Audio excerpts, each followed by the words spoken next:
Hi guys! Kung nahihirapan kayo sa ganitong method ng pag-a-apply ng gel polish, lalo na sa mga light color, katulad ng ginagamit dito sa video ito, subukan nyo yung method na ginagawa ko sa pag-a-apply ng mga light color polish. Baka mas madalian kayo.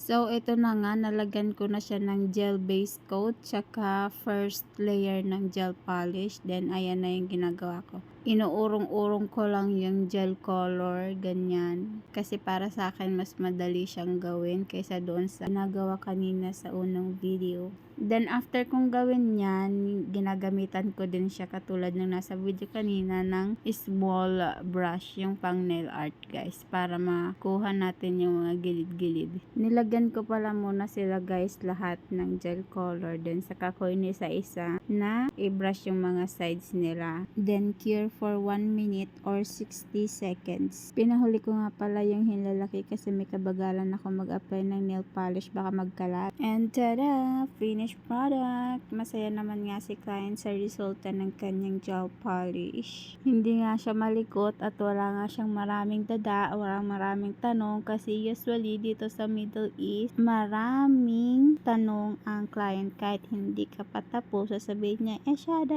Gusto niya unang lapat pa lang ng brush, perfect na agad. Unang hawak po pa lang sa kamay, gusto niya maganda na agad. Tapos kapag binitawan mo yung kamay nila, akala nila tapos ka na, kaya maghuhurumentado na yun pag may nakitang mali sa gawa mo. Sana may natutunan kayo, pa-like, follow, and share na rin ang aking video. Thank you! So, yun lang guys, na-share ko lang yung experience ko dito sa Middle East. Bye! Thank you for watching!